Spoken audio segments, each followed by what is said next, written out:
6 Bitcoin ETF applications delayed so far. BlackRock rumored to be next. Fidelity, WisdomTree, Valkyrie, VanEck, Bitwise, Invesco. Today, the U.S. Securities and Exchange Commission (SEC) announced delays in its decisions regarding Bitcoin ETF applications from 6 companies out of 7: Fidelity, WisdomTree, Valkyrie, VanEck, Bitwise, and Invesco. The regulatory body stated it would need at least 45 more days to review these applications, pushing the deadline to mid-October. While these 6 companies face delays, rumors are also circulating that BlackRock, the last Bitcoin ETF application awaiting a decision, may experience a similar postponement. SEC's routine procedure and future steps. The delay is a standard part of the SEC's process. Within 45 days of publishing a proposal in the Federal Register, the Commission often announces whether it needs more time for consideration. For these 6 Bitcoin ETF applications, the SEC has a total of 240 days to make its final decisions. The agency has not given a specific reason for the delay, stating only that it needs more time to examine the proposals and related issues. Previously, on August 11, the SEC had postponed its decision on a Bitcoin ETF from ARK21 shares. At that time, the SEC mentioned that it would request public comments and institute proceedings to decide whether to permit the fund to begin trading.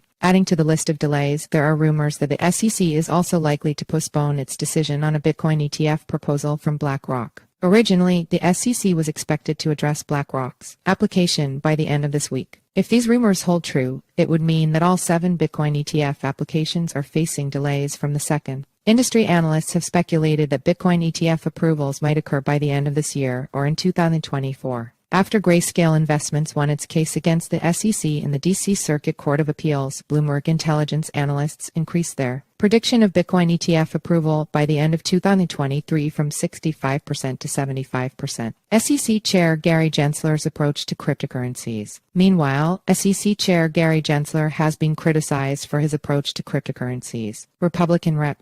Patrick McHenry, a ranking member of the House Financial Services Committee, called Gensler's approach to digital assets overly aggressive. Gensler is set to testify before Congress twice in September, first to the Senate Banking Committee on September 12 and then to the House Financial Services Committee on September 27. Back in April, the House Committee on Financial Services claimed that Gensler had misrepresented the SEC's authority by pushing crypto firms to register with the agency despite the absence of a clear registration framework. The SEC has not yet allowed any Bitcoin ETFs to come to market, and these delays are part of an ongoing cautious approach by the regulator. The SEC has stated that it needs more time to consider the applications and the issues they raise. These delays are not surprising, especially given the SEC's earlier decision to postpone the ARK21 shares Bitcoin ETF. The SEC has a series of deadlines and a total of 240 days to address these applications. With multiple companies awaiting a decision, the coming months will be important for the future of Bitcoin ETFs.